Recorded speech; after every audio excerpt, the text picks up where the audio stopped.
నీ సంగతి ఇటు తెలియజేస్తాను స్వామి. అదేమిటి రాణి, వయస్సులో ఉన్న ఆడపిల్లవి మగవాడి చొక్కా పట్టుకోవచ్చా? లేకపోతే ఇటు చూడండి స్వామి. ఈడుగిడనా అంటే ఇడుగుతుంది. మర్యాదగా పేరు పెట్టి పిలవమని చెప్పండి స్వామి. అసలు ఏం జరిగింది రాణి? చూడండి స్వామి, పంపు దగ్గర 2 రాళ్ళ ముందు నా బిందెను కాలుతో తల్లి సొట్టెట్టేశాడు. ఏంటని అడిగితే నీ బాబు పెట్టిన పేరు రాణి గాని నువ్వేమి ఈ పేటకు రాణి కదని యూసుకు పడిపోయాడు. పైగా నేను కొట్టాను కూడా స్వామి. ఏరా అన్ని అబద్ధాలు స్వామి. నేను నిన్ను కొట్టాను. ఎక్కడ కొట్టాను చూపించు. ఎక్కడంటే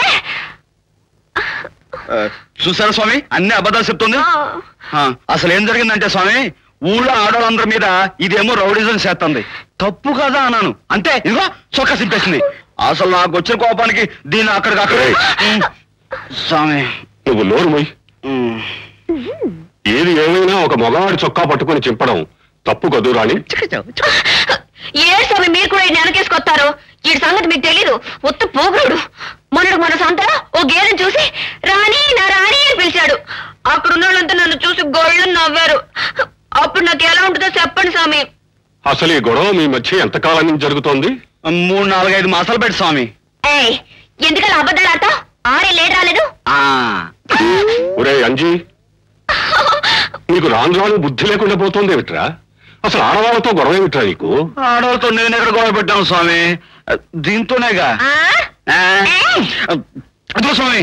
ఒరే ముందు నువ్వు లోపలికి వెళ్ళు. అలాగే స్వామి. అమ్మా రాణి, వాడెప్పుడు నీ జోలికి రాకుండా నేను చూసుకుంటాను. నువ్వు వెళ్ళమ్మా.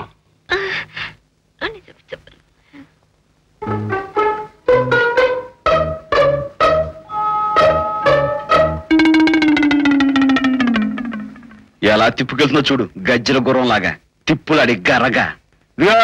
నేను 30 తిప్పులు పెట్టి 3 నమస్కారం స్వామి.